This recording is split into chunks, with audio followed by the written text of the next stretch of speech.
Here we are, week whatever of whatever. No, sorry, week 7 of From Premise to Published. This week I want to reflect a bit and talk about the purpose of these videos. So let's get into it. No fluff writing advice. Cut the fluff! Now, my original purpose when switching from scripted to non-scripted or from no fluff to off-the-cuff writing advice videos in the middle of the week was simply to save time. I wanted more time to write. And that time that I previously spent writing scripts, I can now spend working on my novel. And at the same time, I still wanted to put something out there. Look, I'm going to be honest, these non-scripted videos don't get anywhere near as many views as scripted videos do, but I just wanted to put something out there and see what happens. Because more than anything, I'm getting a few benefits out of this that I didn't exactly expect. So I'm going to go through those benefits now, and some of those benefits will also be benefits for you, not just me. First benefit, as I mentioned, I have a little bit more time to write now because I'm not writing that extra script a week. 2, I'm getting used to talking into the camera without a script. I'm not saying I'm getting much better, but I'm getting used to it.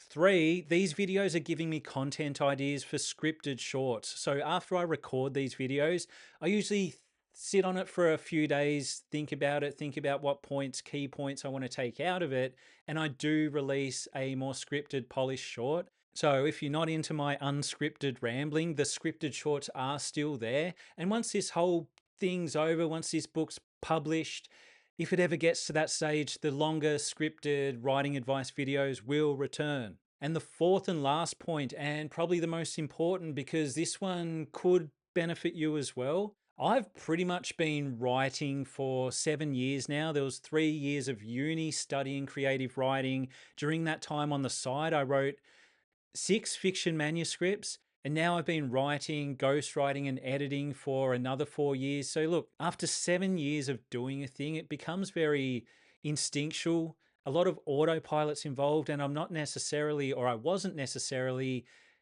thinking deeply about what I was doing. But doing these videos covering each part of the process, it's forcing me to stop and actually think about what I'm doing, maybe even reconsider what I'm doing. And it's kicked me out of autopilot, which in my mind is great. So anyone who finds themselves in the same situation, maybe you've been writing for a long time, you're comfortable with it, it comes naturally, it can really help to just stop and think about what you're doing. So is this the best way to approach writing an opening? Is this the best way to approach world building? Or maybe you're a natural discovery writer and it might benefit you to try outlining a little bit. What I'm saying is stop, think, don't get stuck in your ways. Make adjustments to your approach if it makes sense to do so. Look, that's all I wanted to say. You can pretty much ignore this week's word count. There it is. There, wherever it appears, 15,116. No, it's not a huge improvement on last week. I don't even remember what last week's was. I may not have written anything since last week, but I'm about to have a big writing session, so that should quickly change. I'm not too worried. Anyway, happy writing, happy editing, or whatever you're doing, happy procrastinating maybe. If you enjoyed this video, hit subscribe.